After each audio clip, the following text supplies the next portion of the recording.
جس نے غرور میں آسمان کو للکارا. کیا ہے کوئی جو میرا مقابلہ کرے؟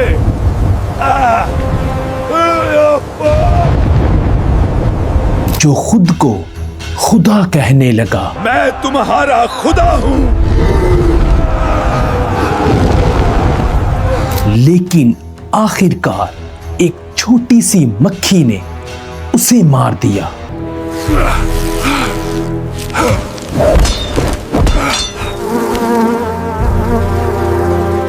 یہ ہے نمرود کی اصل حقیقت.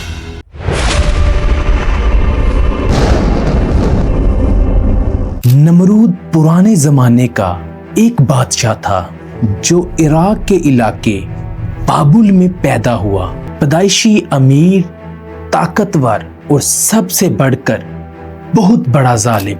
اس کے سامنے کوئی نہیں بول سکتا تھا. لوگ اس سے اتنا ڈرتے تھے کہ ڈر کے مارے آنکھ بھی نہیں اٹھاتے تھے. طاقت بڑی، دولت بڑی، لیکن نمرود کا غرور بھی بڑھ گیا. ایک دن اس نے اعلان کر دیا، میں خدا ہوں، سب کچھ میرے ہاتھ میں ہے.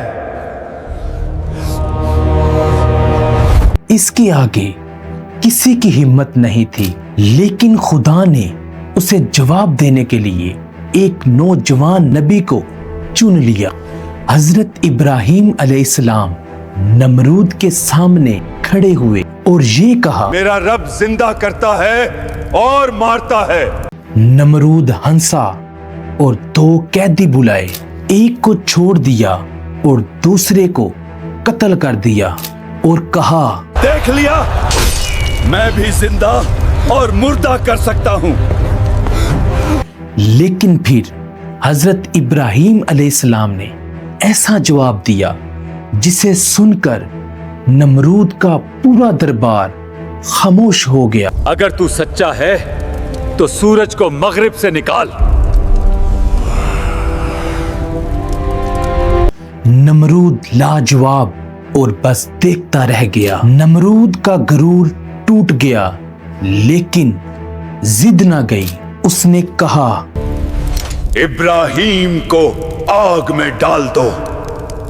پورے ملک سے لکڑیاں جمع کی گئی. اتنی بڑی آگ جلائی گئی کہ شعلے آسمان تک گئے. حضرت ابراہیم علیہ السلام کو آگ میں پھینکا گیا. لیکن اللہ نے حکم دیا کہ اے آگ میرے ابراہیم پر ٹھنڈی اور سلامتی والی ہو جا. آگ جلتی رہی اور ابراہیم علیہ السلام سلامت رہے. لوگ حیران، نمرود پریشان. لیکن ہدایت پھر بھی اس کے نصیب میں نہ تھی.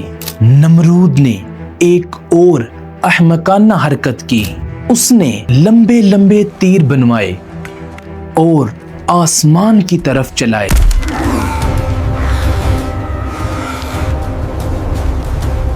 اور فخر سے کہا، میں نے آسمان کے خدا کو مار دیا. یہ اس کی آخری گستاخی تھی. اب فیصلہ ہو چکا تھا.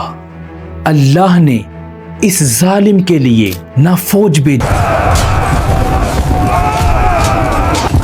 نہ آسمانی بجلی،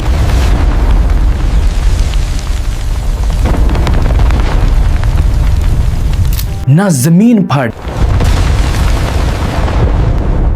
بس ایک چھوٹی سی مکھی.